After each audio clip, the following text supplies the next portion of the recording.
करें, खानकाएं ही दरसे कुरान देती हैं, खानकाएं ही दरसे हदीस देती हैं और खानकाओं से ये काम होते हैं और इंशाअल्लाह खानका ही आगे बढ़ेगी तो दोबारा से इस्लामी इनकलाब आएगा। आप हज़रात मुस्बत बातों को लेकर के आगे बढ़ें और पैगाम को आगे तकसीम करें। ये जो काबज साहबजादा साहब ने फरमाई है ये वाकई काबिल तहसीन है, अल्लाह इन्हें इसकी बेहतरीन जज़ा अता फरमाएगा। मेरे भाइयों, जो उन्वान और जो बात मेरे ज़िम्मे लगाई गई उस हवाले से कुछ बातें मैं अर्ज़ करूँगा। अहले बैत अतहार की मोहब्बत, मेरे महबूब अलैहिस्सलाम के ख़ानदान की जो मोहब्बत है एक शरी मसला है, शरी मसला। उस मसले को समाअत करें कि हुजूर के ख़ानदान की मोहब्बत ज़रूरियात दीन का हिस्सा है। ये खास तवज्जो करें, जो दोस्त दूर बैठे वो अपने आप को जलसे में शामिल समझे कि हम भी शामिल हैं और वो बात को समझे कि ये तकरीरी मसला नहीं कि किसी आदमी ने कोई शेर पढ़ दिया, कोई तकरीर कर दी तो बात ख़त्म हो गई। हुजूर के अहले बैत की मोहब्बत ईमान का हिस्सा है, ईमान का ये वाजिबाते ज़रूरियात दीन में से है। अगर किसी सीने में हुजूर के घर वालों का, हुजूर के सहाबा का प्यार ना हो तो उसका ईमान ही मुकम्मल नहीं। ये ज़रूरियात का मसला है। लोग कहते हैं वुज़ू, गुस्ल, नमाज, रोज़ा, हज, ज़कात की आप बात करें, भाई वो तो हम कर रहे हैं, वो तो मैं अर्ज कर चुका कि शुरू हो गए मामलात, इंशाअल्लाह बेहतर से बेहतर होते चले जाएंगे।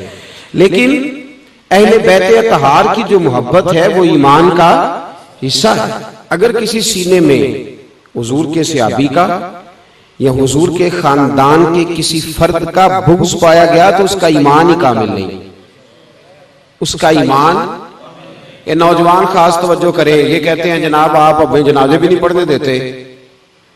तिरमिज़ी शरीफ में हदीस है सियाह की, अल्लाह के रसूल अलैहि सलाम को सहाबा ने कहा हुजूर जनाजा पढ़ा दें। अल्लाह के महबूब उठे, घर में भी कुछ लोग कहते हैं घर में क्यों नहीं बताया, वहां आके पता होता तो पहले ही बता देते। ऐसी बात नहीं, हुजूर घर में बता देते तो जो जनाजा पढ़ने आए थे उन्हें मसले का कैसे पता चलता। हुजूर उठे, जनाज़गाह आए, मजमे पे नजर डाली, दर्जनों बीसियों लोग जनाजा पढ़ने आए थे। हुजूर ने मरने वाले के चेहरे से कपड़ा उठाया, ये तिरमिज़ी है। फरमाया तुम जनाजा पढ़ना चाहो तो पढ़ लो, मैं नहीं पढ़ूंगा। गुलाम कहने लगे महबूबा आप काबे का तवाफ ना करें तो हम तो तवाफ नहीं करते, तो जनाजा। फरमाया पढ़ लो, मैं नहीं पढ़ता। हुजूर इसकी गलती क्या है? ये नमाजी भी है, सारा कुछ है, चेहरे पे दाढ़ी है और ईमान था तो सहाबा ने कहा ना हुजूर आके जनाजा पढ़ाएं। हुजूर ने फरमाया मैं जनाजा, मैं आपको सियासता की हदीस का हवाला दे रहा हूं, मैं जनाजा। या रसूलल्लाह क्यों? तो क्या लफ्ज है हदीस में, मेरे नबी पाक ने फरमाया ये मरने वाला मेरे उस्मान गनी से बुग़्ज़ रखता था। हजरत उस्मान गनी से, ओ भाइयों समझो, दीन को समझो, ये उस्मान से बुग़्ज़ रखता था। फरमाया जो उस्मान से बुग़्ज़ रखे मर जाए हम तो जनाजा नहीं पढ़ते उसका, तुम उसके साथ सलाम दुआ कर लेते हो, रिश्तेदारी कर लेते हो, तुम्हारा उससे गिराना लग जाता है। रसूल पाक जनाजा नहीं पढ़ते। फरमाया जनाजा नहीं पढ़ेंगे क्योंकि उस्मान गनी से ये दीन हमें नबी पाक ने दिया है। कहते दसो मौलवी साहब आने ने मोयाने जनाजे भी ना पढ़ो। भाई मौलवी साहब कैसे कहते, ये रसूलुल्लाह का दीन है सल्लल्लाहु। मसला याद रखें कि अहले बैत की मोहब्बत ईमान का हिस्सा, सहाबा की मोहब्बत ईमान का हिस्सा। ये जरूरी काम है, जरूरी। जो आयत मैंने पढ़ी, अल्लाह तबारक व तआला ने क्या अंदाज इख्तियार किया अहले बैत की मोहब्बत बयान करने का। सहाबाए किराम ना हुजूर के पास आए। दीन का जो काम होता है ना ये हमा पहलू होता है। कई बंदे पूछते हैं मौलवी साहब थोड़ा कारोबार की है, ये इस सवाल का जवाब भी साथ ही आ गया। जो बंदा दीन का काम हमा पहलू होता है, जो 1 घंटा तकरीर करेगा ना उसको 6 घंटे तैयारी करने के लिए भी चाहिए। हमा पहलू होता है। अल्लाह के रसूल सल्लल्लाहु अलैहि वसल्लम पहले तजारत करते थे, बाद में छोड़ दी नबी पाक ने, क्योंकि दीन का काम कोई और काम नहीं करने देता। ये हमा पहलू होता है, सारी ड्यूटी मांगता है मुकम्मल। अब सहाबा ने देखा कि हुजूर तिजारत तो करते कोई नहीं, तो खर्चे तो बहुत ज्यादा है ना, बीवियां भी हैं, बच्चे भी हैं, आने जाने वालों की बड़ी कसरत होती थी।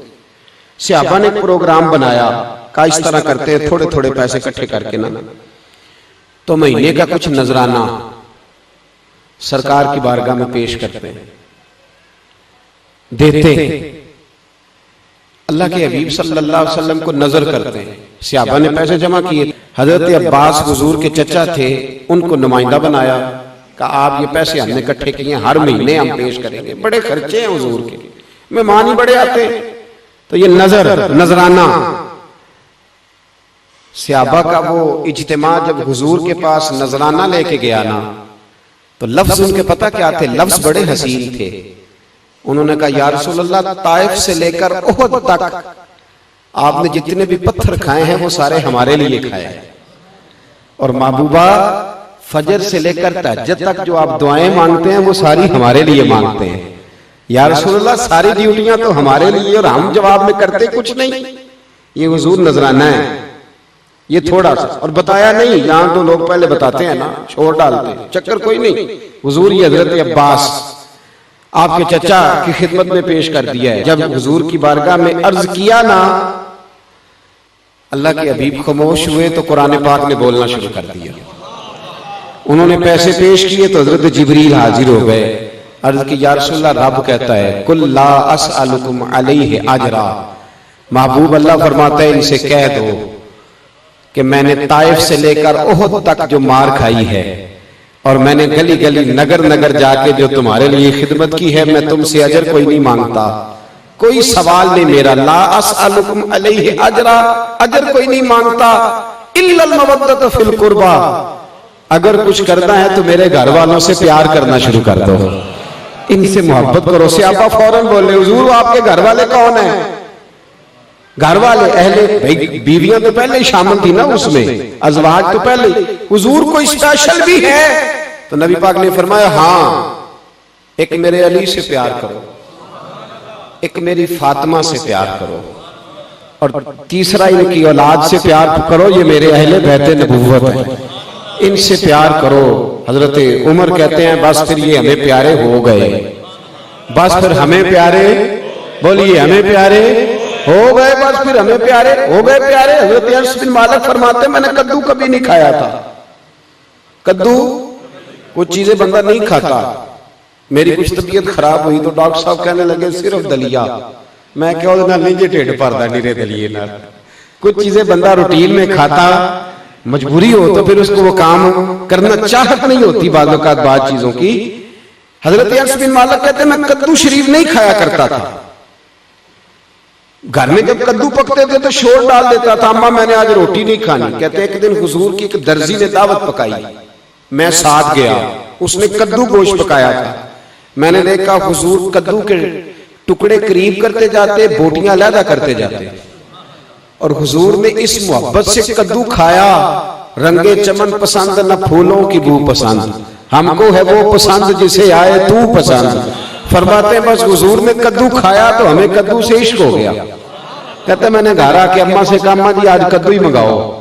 अम्मा कहने लगी बेटा खैर है, खैर है। तो मैंने कहा अम्मा क्या करूं, ये प्यार शय ही ऐसी है, इश्क ते अग दोवें एक बराबर, पर इश्क दा सेक वधेरा, अग ते साढ़े कख ते काने, इश्क साढ़े तन मेरा, अग दा दारू मीह ते पानी, कोई दसे है इश्क दा दारू केड़ा, बुल्ले शाह ते कुछ भी नहीं बचदा जिथे इश्क उरां दा डेरा। कामा मुझे प्यार जो हो गया, मजबूरी है। हजरत उमर कहते हैं जब कहा ना इनसे प्यार करो तो बस फिर हमें इनसे प्यार हो गया, बस क्या करें। फरमाते अली आते थे तो खुद ब खुद हमारा उठ के खड़े होने को दिल करता, खुद ब खुद। फरमाते हसन और हुसैन आते थे तो बस तबीयत मचल जाती थी, बस प्यार। अब दो किस्म के तबके हैं, कुछ कहते हैं हमें अहले बैत से बड़ा प्यार है, पर यजीद से भी बड़ा जराना है। एक इंज का प्यार है, यजीद को भी अमीरुल मोमिनीन कहते जाते हैं, और इमाम हुसैन से भी प्यार है। दोस्ती कातल से भी, मकतूल से याराना भी। ऐसे तो नहीं ना होता साहब, एक बात करो, एक या दुश्मन की बात करो या दोस्त की बात करो। ये कैसे हो गया? अबू जाल से भी तेरा जराना हो तो रसूलुल्लाह का नौकर भी हो, एक वो तबका है, एक और तबका है। उन्होंने 5 7 10 किलो लोया चा लिया, कुछ 4 कड़े इधर ते 4 कड़े इधर ते वाल अल्लाह खैर करे। हुण ते मैं इंज दे पीर तकन लग पिया जिन्हां दी दाड़ियां छोटियां ते जुल्फां वड्डियां, ओ खरमा ले ओ एक केड़ा नवां दीन लैंदा जी। जुल्फ की हद है कंधे तक, उससे नीचे बाल आना शरीयत में जायज, बोले सारे, शरीयत में जायज नहीं। दाढ़ी एक मुट्ठी है, वो दाढ़ी निकी निकी ते बाल, ये कौन सा मजहब है भाई नया? एक वो मलंग तलंग अल्लाह खैर करे, वो याली सारा दिन करते रहते हैं, कई महीने हो गए गुस्ल ही नहीं किया। ये कौन सा जनाब अली का प्यार है? मैं आपको तारीख का मोतबर हवाला अल बदाया बनने आया उठा के देखे, एक ग्रोह था, पूरा ग्रुप जो कहता था सिर्फ अली और कोई भी नहीं, सिर्फ अली। लेकिन वो नमाज के मुनकर होते जा रहे थे, कुरान के मुनकर होते जा रहे थे। जनाब अली ने उन लोगों को पकड़ के खुद अपने सामने कत्ल कराया, कत्ल मामूली बात नहीं कर रहा और जिम्मेदारी से कर रहा, कत्ल कराया। जो कहते थे सिर्फ अली और कोई शय नहीं। मलंग तलंग इकट्ठे हो गए, हमारी कौम को फूकों की बड़ी जरूरत है। कहने उतो मैनू फर्क पे आया तो मैं उथे मुरीद हो गया। तो मैं कहा डॉक्टर के टीके ना भी फर्क पे गया, उथे क्यों नहीं मुरीद हो जाता? उधर भी हो जाना चाहिए था। वो खुदा के बंदे, ना तो दीन देखता है, ना तो शरीयत देखता है, ना रसूलुल्लाह का फरमान देखता है, हर जगह ही तू हावी हो जाता है। अहले बैत नबुव्वत से असल प्यार उस शख्स का है, असल मोहब्बत वो करता है मेरे नबी के खानदान से जो हुजूर के खानदान के तरीके पे अमल करता है। जो नबी पाक के खानदान के जेड़ा 10 मुहर्रम वाले दिन देग भी पकाए, लेकिन ना इमाम हुसैन उठे थे यजीद के खिलाफ। क्यों? इमाम हुसैन फरमाते थे यजीद शराबी है, शराबी मुसलमानों का हुक्मरान बन सकता नहीं। यजीद जानी है, जो बदकारी करे वो मुसलमानों का हुक्मरान बन सकता नहीं। यजीद रंडियों का नाच देखता है, जो मुजरे देखे गाने देखे वो मुसलमानों का हुक्मरान बन सकता। तो इमाम हुसैन जिसके खिलाफ उठे, 10 मुहर्रम वाले दिन देग भी पकाए बड़ी तगड़ी, कहे गोश्त पाना है 10 किलो, ये कि इमाम हुसैन से प्यार है। और जब इलेक्शन आए तो वोट भी डाकू को दे दे, वोट भी जालिम जाबर फासिक फाजिर को दे दे, और बड़े डकैत के नीचे छोटी फोटो अपनी भी लगा ले और कहे मैं इमाम हुसैन का मानने वाला हूं। तो भाई ये कोई इमाम हुसैन को तूने नहीं माना। इमाम हुसैन का मानने वाला वो है जो रसूलुल्लाह की शरीयत का वफादार है, जो रसूलुल्लाह के दीन का और नबी पाक के अहले बैत नबुव्वत का, पूरे अहले बैत का, पूरे अहले बैत नबुव्वत का, सारे के खानदान का तरीका यह है कि रसूलुल्लाह के दीन की तबलीग की जाए। ख्वाजा मोइनुद्दीन अजमेरी भी सैयद है, दाता अली अजमेरी भी सैयद है, गौसे पाक जिलानी भी। तो अहले बैत का काफिला करबला में रुका नहीं, वो तो चलते चले आ रहे हैं। इमाम आजम अबू हनीफा फिक़ह के इमाम, उनसे किसी ने पूछा इमाम साहब दीन कहां से सीखा? कहने लगे रसूलुल्लाह के घर से, इमाम जाफर सादिक से। कहां से सीखा? इमाम नबी पाक के नवासे से दीन सीखा है। आप फरमाया करते थे 2 साल मैं उनके पास रहा हूं, अगर वो 2 साल ना होते तो अबू हनीफा हलाक हो जाता। तो अहले बैत नबुव्वत का उसवा तो दीन फैलाना है, दीन सिखाना है, दुनियादारी करना उनका उसवा। आला हज़रत फाज़िल बरेलवी के पास एक सैयद साहब आए, शाह जी, कहने लगे हुजूर घर में गुर्बत बड़ी है। मेरी बातों की समझ आ रही है मेरे भाइयों? घर में गुर्बत बड़ी है, तो कारोबार जो करता हूं ना, मैं जो काम भी करने लगता हूं पीछे पीछे जाता है, कोई दुआ कर दे। आला हज़रत ने शाह जी से मसला पूछ लिया। कहने लगे शाह जी एक मसला पूछ लूं? उन्होंने कहा जनाब पूछे। आला हज़रत फरमाने लगे किसी बंदे की अम्मा फौत हो जाए, उसका अब्बा नई शादी कर ले, गौर से सुनेंगे तो आपको समझ आएगी। शाह जी से मसला पूछते हैं आला हज़रत, कहते हैं किसी की अम्मा फौत हो जाए, अब्बा जी दूसरी शादी कर ले, फिर वो जिससे दूसरी शादी की उसको अगर अब्बा जी तलाक दे दे तो बेटे का उससे निकाह हो जाएगा? शाह जी कहने लगे नहीं जी, जो एक दफा मां बन जाए, चाहे सुतेली क्यों ना हो, उससे दोबारा निकाह हो सकता नहीं। कहने लगे शाह जी गौर करके मसला बताएं कि जिसको अब्बा 3 तलाकें दे दे बेटे का निकाह हो जाएगा? कहा नहीं। तो आला हज़रत फरमाने लगे हजरत अली शेर खुदा तो फरमाया करते थे मैंने दुनियादारी को 3 तलाकें दे दी है, आप कह रहे हैं दुआ कर दे पैसे आ जाए। ओ अल्लाह के बंदे, जिसको आपके वालिद गिरामी तलाकें दे दी जिस दुनिया को, वो आपके घर कैसे आ सकती है? आपके लिए तो जायज ही नहीं रही। आप अल्लाह से दुआ करें, रब आपको फक्र में राजी रहने की तौफीक अता कर दे, अल्लाह आपको कनात वाली जिंदगी, ये दुआ मांगे। वरना जो हजरत अली तो कहते थे 3 तलाकें दे दिए, तो आपके लिए कैसे जायज हो? तो भाई याद रखें, अहले बैत की मोहब्बत ईमान का हिस्सा है। अगर अहले बैत से प्यार नहीं तो ईमान। तारीख में जो तगड़ा आदमी गुजरा है ना सहाबा में से, हजरत अबू बकर के बाद जो तगड़े सहाबी थे, तगड़े, जिनके नाम से आज भी काफिर डर जाता है, कांपता है, वो हजरत उमर फारूक है रदी अल्लाह ताला। ये आदमी जमीन पे सोते थे, हजरत उमर जमीन पे, और चटाई बिछा के नहीं सोते थे, नंगी जमीन पे सोते थे। हजरत उमर ईद की नमाज पढ़ाने जाते थे तो बगैर जूतों के चले जाते थे, नंगे पैर चले जाते थे। हजरत उमर फारूक रदी अल्लाह ताला अन्हु लोगों के साथ जब बातें करने जाते थे, मुशावरत करने, तो कई जगह से कपड़ा फटा होता था। अगर ईरान का ईसाई बादशाह कहे उमर मैंने मिलना है, तो उमर कहते हैं जा दौड़ जा, टाइम कोई नहीं। लेकिन मदीने का एक मलंग गरीब आके कहे उमर थोड़ी बात तो सुनो, तो उमर घुटनों के बल बैठ जाया करते थे। फरमाते थे मेरे रसूलुल्लाह का नौकर है। इतना बड़ा आदमी जिसको देख के शैतान रास्ता बदल जाए। हुजूर फरमाया मेरे बाद को नबी होता तो खत्ताब का बेटा उमर होता। लेकिन उस उमर को पता था कि अहले बैत की मोहब्बत ईमान का, तो जनाब उमर ने वो रंग दिखाया लोगों को। वो रंग हजरत उमर अंदर बैठे, और जनाब उमर का हाल ये था कि उनकी बीवी कहती है उमर जब घर में होता था ना, तो सारे मोहल्ले को पता होता था कि उमर घर में है, इसलिए कि कुछ सांस भी ऊंचा नहीं लेता था। और जब उमर मस्जिद में होते थे तब भी पता होता था मस्जिद में हैं, और जब नहीं होते थे तब भी पता होता था कि मस्जिद में, इसलिए कि मस्जिद में भी कोई अल्लाह का जिक्र भी करता था तो उमर का चेहरा देख के ही करता था। कैसे चलना है? हजरत उमर का जाहो जलाल। हजरत उमर अंदर बैठे हुजरा खास में, कुछ मुल्कों के सफीर आए, कुछ सूबों के गवर्नर आए हैं, तो मीटिंग हो रही है। हजरत उमर के अपने बेटे जनाब अब्दुल्लाह इब्ने उमर मुहद्दिस हैं, बहुत बड़े मदीने के। हजरत अब्दुल्लाह इब्ने उमर रज़ी अल्लाह ताला अन्हु जनाब उमर के शहजादे मिलने आए। ने आके कहा मैं मिलने आया हूँ। हजरत उमर ने कहा वहां बाहर खड़े हो जाओ, मैं फारिग नहीं हूं, और कोई भी आए तो अंदर ना भेजना। मेरी बातों की समझ आ रही है मेरे भाई? कोई शख्स भी आए तो उसको अंदर न भेजना। ठीक है जनाब, नहीं भेजते। हजरत उमर की गुफ्तगू जारी है, मीटिंग जारी है, बातें हो रही हैं। हजरत अब्दुल्ला इब्ने उमर कहते हैं थोड़ी देर गुजरी तो इमाम हसन आ गए। तेरी नस्ल पाक में है बच्चा बच्चा नूर का, तू है ऐने नूर तेरा सब घराना नूर का। इमाम हसन आ गए। हजरत अब्दुल्ला इब्ने उमर को खड़े देखा, कहा अमीरुल मोमिनीन कहाँ है? कहा वो तो अंदर मीटिंग कर रहे हैं, और उन्होंने कहा था कि कोई आए तो अंदर ना भेजना।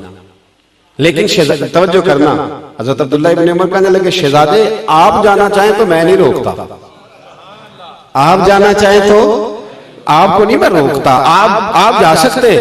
उन्होंने कहा क्या जरूरत है? अभी जोर की नमाज होगी, मस्जिद जाऊंगा, उमर से मुलाकात हो जाएगी, कुछ जरूरी तो नहीं जाना, जोर के वक्त मिल लूंगा। जनाब सैयदना इमाम हसन वापस आ गए, बातचीत खत्म हुई, मजलिस बर्खास्त हुई। हजरत उमर बार तशरीफ लाए। अब्दुल्ला इब्ने उमर से कहा जी किधर क्या क्या काम आए हो? तो शहजादे डरते हुए कहने लगे हुजूर मेरी तो खैर है, इमाम हसन आए थे। तो कहा फिर क्या हुआ, तूने रोका तो नहीं? हजरत अब्दुल्ला इब्ने उमर कहने लगे हुजूर मैंने तो कहा था अंदर चले जाएं, लेकिन वो कहने लगे जोर के वक्त मस्जिद में लूंगा। हजरत सैयदना अब्दुल्ला इब्ने उमर कहते हैं उमर का रंग ही बदल गया। हजरत उमर का छोड़ो सारे काम, दौड़े गए। कहते मैं पीछे पीछे था, इमाम हसन के दरवाजे पे दस्तक दी। इमाम हसन बाहर आए, कहा शहजादे मिलने आए थे तो बगैर मिले वापस क्यों आ गए? तो हजरत इमाम हसन कहने लगे अमीरुल मोमिनीन आप क्यों तशरीफ लाए? मुझे एक छोटा सा काम था, मस्जिद में जोहर के वक्त मुलाकात हो जाती, और वैसे भी आपका अपना बेटा खड़ा था दरवाजे पे, अपना बेटा। हजरत सैयदना उमर ने जब ये लफ्ज सुने तो चीख ही निकल गई, रो पड़े। कहने लगे मेरे बेटे का और आपका क्या मुकाबला, मेरे बेटे का और आपका क्या मुकाबला? शहजादे क्या उसके बाप का नाम अली है? क्या उसकी मां का नाम फातिमा है? क्या उसकी नानी का नाम खतीजतुल कुबरा है? क्या उसके नाने का नाम भी मोहम्मद मुस्तफा है?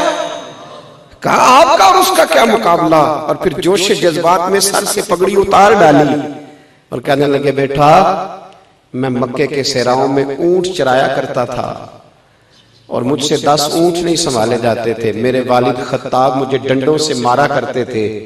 ये जो मेरे सर पे इज्जत के बाल हैं, ये तेरे नाना मोहम्मद मुस्तफा के उगाए हुए हैं, ये तेरे नाना के उगाए हुए बाल हैं। शहजादे ना, आप ऐसा ना करें। आप बिला, उनको पता था कि अहले बैत की मोहब्बत ईमान का। मेरे भाई यहां तो रंग ही बदल गया है। यहां तो लोगों के उन लोगों से यराने हो गए हैं जो यजीद को अमीरुल मोमिनीन मानते। यहां तो हम उनके पीछे जाके लग गए हैं जो आज मैं अक्सर कहता हूं मेरा हुसैन अभी करबला में है। इसलिए कि आज भी लोग कहते फिरते हैं कि यजीद वो तो जी 2 शहजादों की जंग थी, वो तो ये हो गया, वो तो 2 मिनट की बात थी, यजीद की तो गलती कोई नहीं थी। मैंने कहा इतने जो दावे करते हो तो बड़े बेटे का नाम यजीद क्यों नहीं रखते? रखो तो सही। लफ्ज यजीद तो बुरा नहीं ना, लफ्ज यजीद बुरा।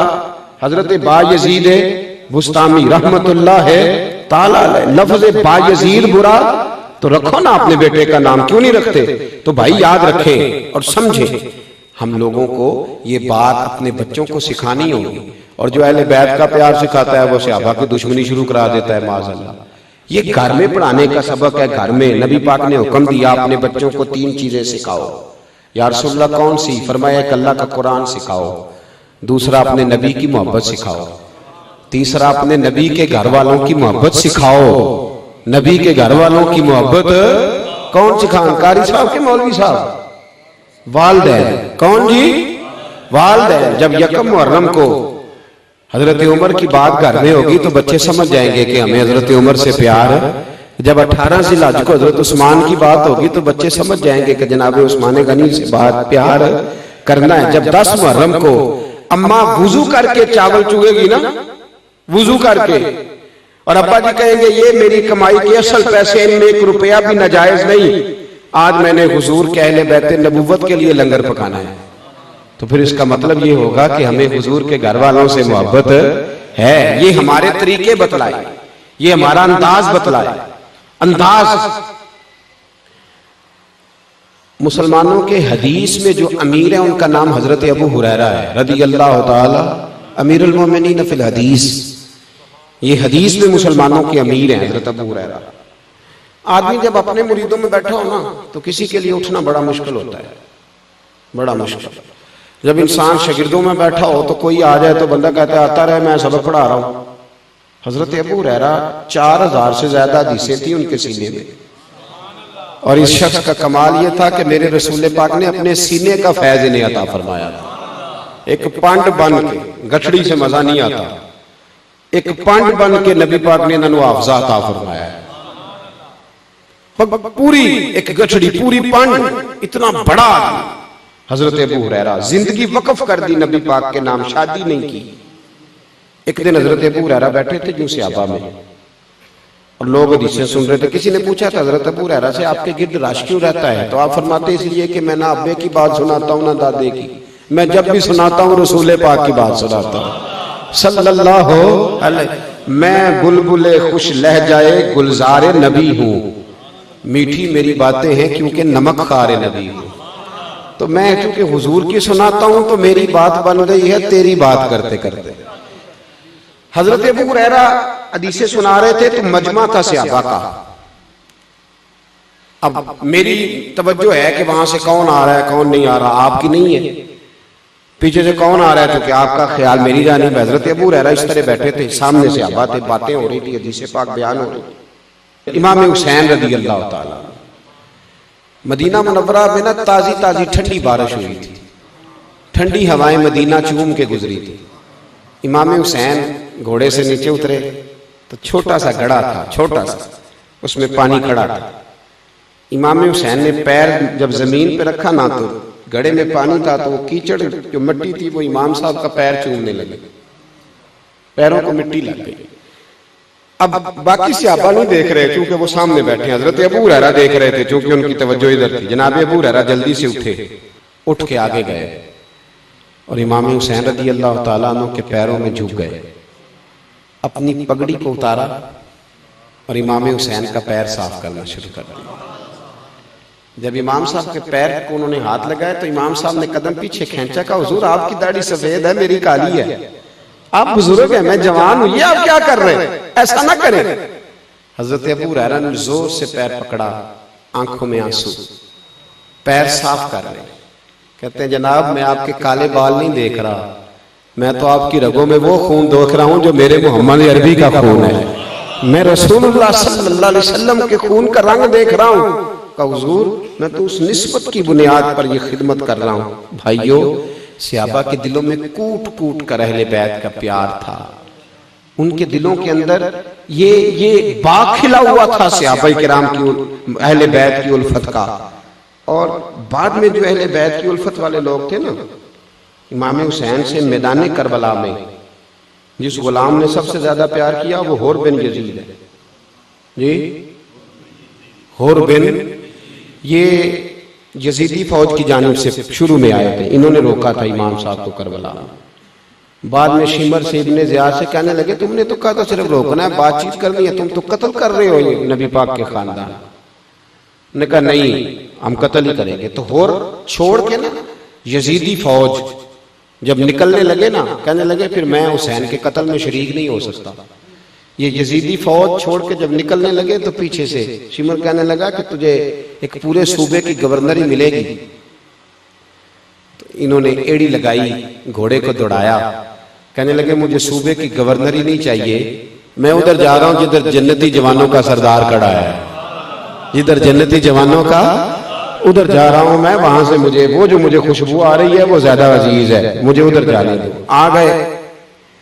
मेरा ख्याल ये था कि उनको चाहिए ये था कि वह अहले बैत से चूंकि प्यार बड़ा था तो कहते हुजूर एक देख दा लंगर मेरे लो भी रख लो, मैं आ गया उधर चल गया।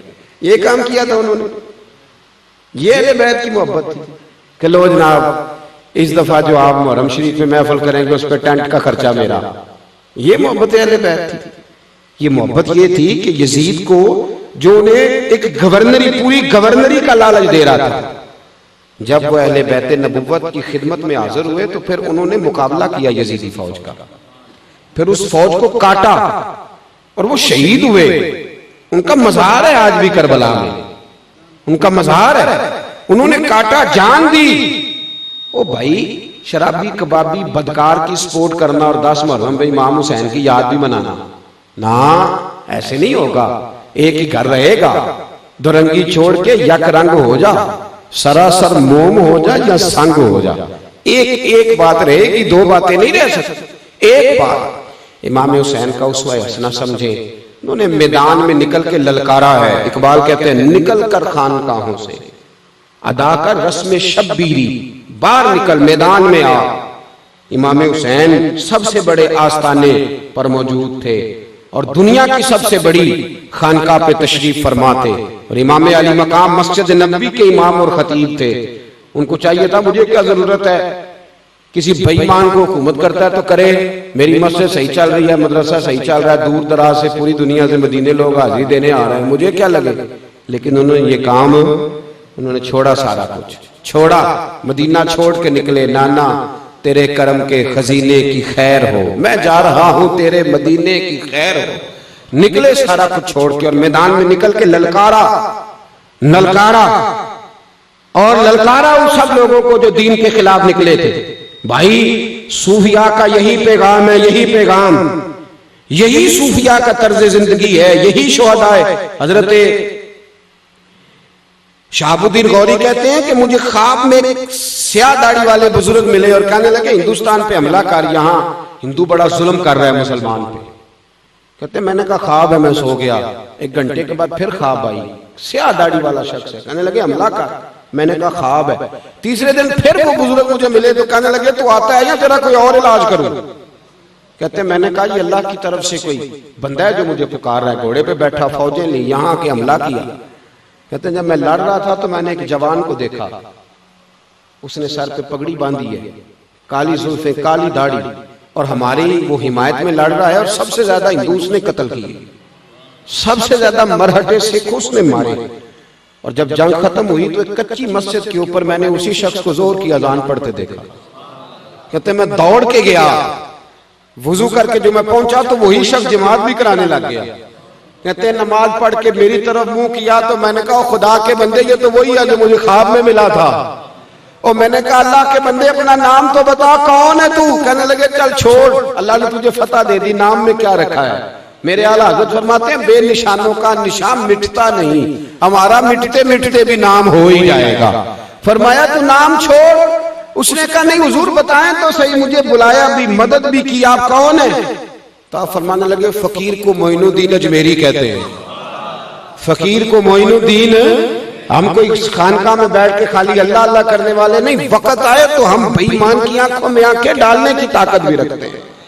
हजरत गौसे आजम जिलानी रज़ी अल्लाह ताला अन्हु बगदाद के एक सूबे में एक जालिम हुक्मरान को बादशाह ने गवर्नर बना दिया, जालिम आदमी को। तो हजरत गौसे आजम को खत लिखा किसी ने कि वो फलाना आदमी गवर्नर बन गया। हजरत गौसे आजम ने जुमा पढ़ाते हुए ऐलान किया, फरमाया जुमा खत्म होने से पहले पहले गवर्नर बदल दो, वरना जुमे के बाद मैं खुद बदल दूंगा, मैं खुद बदल। साद मुश्किल दी कुंजी जारो हाथ मर्दां दे आई, ते मर्द नजर करे जिस वेले मुश्किल रहे ना काई।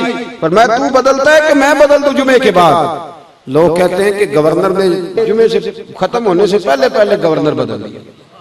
मेरे भाई अपने अंदर ईमान की गैरत पैदा करें। ये सूफिया हमें दर्श क्या देते थे? ये दर्श क्या देते थे? मुझे हमारे दोस्त ने हाजी साहब वो फरमाते हैं कि बाबा जी रहमतुल्लाह अलैह के पास कोई शख्स पैसे लेके आता तो फेंक देते, कहते तू भी ले जा, तू भी ले जा, तू भी ले जा। इन लोगों का तो इन दौलतों से वो चक्कर ही नहीं था। ये तो लोगों को गैरत का दर्ज देते थे। ये जिन चीजों की तरफ लोग भाग गए ना, अब ये तो मेरे भाई हमने अपनी रूहानी मौत को दावत देनी शुरू कर दी। तो माल ही माल रह गया है, बाकी बचा क्या है? इतनी कारें पीरों के पास गिनी नहीं जाती, इतने ऊंचे बंगले हैं, लेकिन जितनी फौज मुरीदों की उन दरवेशों के पास होती थी उतनी अब इनके पास कोई नहीं। इसलिए कि जो चीज ये चाहते थे वो इन्हें मिल रही है, नजराने आ रहे हैं, मौजें लगी हुई है, सारे ही ताजुल फुकरा हैं, सारे ही इमामुल औलिया हैं, सबकी परवाज़ी ऊंची है। लेकिन भाई ये तो बताना कि तेरे चिराग से चिराग कितने रोशन हुए, ये तो बताना कि तेरी आहे सहरगाही से कितने लोगों ने तहज्जुद पढ़नी सीखी, ये भी बताना कितने लोग थे जो हराम छोड़ गए, ये भी बता कितने लोग थे जिन्होंने कहा बस भाई आज के बाद कोई ऐसा काम नहीं करेंगे जिससे अल्लाह रसूल नाराज हो, ये भी तो बताना। तो मेरे भाई याद रखे, अहले बैत का प्यार ईमान का हिस्सा है, पर अहले बैत से प्यार का मतलब ना 10 मुहर्रम को देग पकाना है, ना कड़े डालना है, ना ढोल बजाना है। अहले बैत से प्यार का मतलब है जालिम के सामने डट जाना, दीन की बात डंके की चोट पे कहना, इहकाके हक के लिए हर वक्त तैयार रहना, और हवा किसी तरह की भी क्यों ना हो, किसी तरह की। इकबाल ने कहा था अगरचे बुत हैं जमात की आस्तीनों में, पर मुझे है हुक्म अज़ां ला इलाहा इल्लल्लाह, बहार हो के खिजां ला इलाहा इल्लल्लाह। वो फिर एक जगह पे और कहते हैं हवा गो तुंदो तेज है लेकिन चराग अपना जला रहा है, वो मर्द दरवेश हक ने जिसको अता किया है अंदाज़े खुसरवाना, सर उठा के जीना सीखे। और ये बात अपने दिल की तख्ती पे लिख लें कि इमाम ज़ैनुल आबिदीन से लेकर आज तक अगर इनकलाब आया है तो इन खानका वाले बुजुर्गों की वजह से आया है। दहशतगर्द कभी भी इनकलाब ला सकते, ये सवाल ही नहीं पैदा होता। और मैं बारहा कह चुका हूं, शहाबुद्दीन गौरी ख्वाजा मोइनुद्दीन अजमेरी के गुलाम थे, सलाहुद्दीन नजूबी गौसे आजम के मदरसे के तालिब इल्म थे। 70,000 फौज थी सलाहुद्दीन नजूबी की, जिसमें 80% लोग गौसे आजम के हाथ पे बैठ थे। मैं दलाइल से बात करूंगा और मैं हवाले पेश करूंगा। और औरंगजेब आलमगीर ने दीन का काम किया, फतावा आलमगीरी लिखवाई, उसकी वजह यह थी कि वो मुल्ला जीवन के मुरीद थे। और महमूद गजनवी ने यहाँ दीन का बोलबाला किया, उसकी वजह यह थी कि हजरत अबुल हसन खरकानी के मुरीद थे, उनकी बारगाह में बैठा करते उनके साथ। और महमूद गजनवी कहता है इस बाबे ने मुझे मुतासर बड़ा किया है। क्यों? कहने लगे बाबा परवाह ही नहीं करता किसी की भी। मैं बात खत्म कर रहा था पर बात आ गई तो एक बात करता जाऊं। महमूद गजनवी कहते हैं कि सोमनाथ के मंदिर फतह कर रहा था तो फतह नहीं होती, तो मैंने कहा चलो बाबे से दुआ ही करा लो। मैं हजरत अबुल हसन खरकानी से दुआ कराने चला गया तो बाबा जी बैठे थे मुरीदों के पास, तो सर में खारिश हो रही थी। इस तरह का तो माहौल था ही ना उनका कि बस जब बाहर निकलना है तो फिर पूरा माहौल और तरह का कि जचे हर चीज। तो कहते हैं ऐसे ही मुरीदों के बीच ही उन्होंने ना सर से पगड़ी उतारी तो मुरीद से कहने लगे वे कि जुम्मा तो नहीं पै गए, जैसे होते हैं ये वैसे ही दिखते हैं, तो जरा देखना। तो मुरीद यूं देख रहा है, तलाश कर रहा है। उधर से महमूद गजनवी दुआ कराने आ गया। तो अब वो बाबा जी का सर नीचे था, मुरीद यूं तलाश कर रहा था, वो जैसे अंदर दाखिल हुआ ना महमूद गजनवी, तो मुरीद कहने लगा ओए होए, बादशाह जो आ गया, ओए होए। तो बाबा जी कहने लगे क्या हुआ है? कहने लगा जी बादशाह आ गया है। कहने लगे छोड़, मैंने समझा को तगड़ी सारी जूं इसके हाथ आ गई है, बादशाह आ गया तो क्या हुआ? ये फकीरों का डेरा है, यहाँ हजारों बादशाह आते हैं, लाखों जाते हैं, हम तो सिर्फ एक बादशाह की तरफ तवज्जो रखते हैं, लिल्लाहिल वाहिदिल कहार। हमें बादशाहों से क्या, बादशाह तो यहाँ पानी भरते फिरते, हमें क्या लगे आता है? तो मैं समझा को जूं तेरे हाथ आ गई है, तू किसको प्रोटोकॉल दे रहा, छोड़। कहते महमूद गजनवी आके बैठा, उसने बातचीत की तो 2-3 अशरफियों की थैलियां मुसल्ले के नीचे रख दी। बाबा जी कहने लगे चलो नजराना तेरा कबूल है, पर एक शर्त है, पहले तू हमारा लंगर खा। उन्होंने कहा जी लंगर क्या है? तो उन्होंने एक रोटी का टुकड़ा, खुश्क रोटी, एक प्याला पानी का। तो बाबा जी ने वो रोटी टुकड़ा, पता नहीं परसों की थी कि कल की थी, वो जब खाई ना तो बादशाह नरम नाजुक रोटी खाने वाला मुर्ग मुसल्लम, उसके जब गले में गई तो अड़ गई, अंदर ही न जाए। तो बाबा जी कहने लगे शर्फियां उठा के ले जा अपनी, जिस तरह तेरे गले में हमारा लंगर अड़ गया, ते शर्फियां भी हमारे गले में अड़ जाती है, चल दौड़ जा। अब महमूद समझ गया, कहने लगा ये दुनियादार बाबा नहीं, ये कोई अल्लाह वाला है। अब समझ गया, जब समझ गया ना अंदर से, तो फिर जाने लगा, कहने लगा मैं जाऊं तो हजरत अबुल हसन उठ के मिले, माथा चूमा। कहने लगा पहले तो पूछा भी नहीं, आप कह रहे थे कि कोई जूं आ गई है काबू, अब प्रोटोकॉल दे रहे हो। फरमाने लगे पहले तो मुझे आम दुनियादार बंदा समझ के आया था, अब तू समझ गया है, तेरा दिल साफ हुआ है, मेरे दिल से तेरे लिए दुआएं निकलनी शुरू हो गई। उसने कहा हुजूर कोई दुआ ही कर दे, कुर्ता उतार के दिया।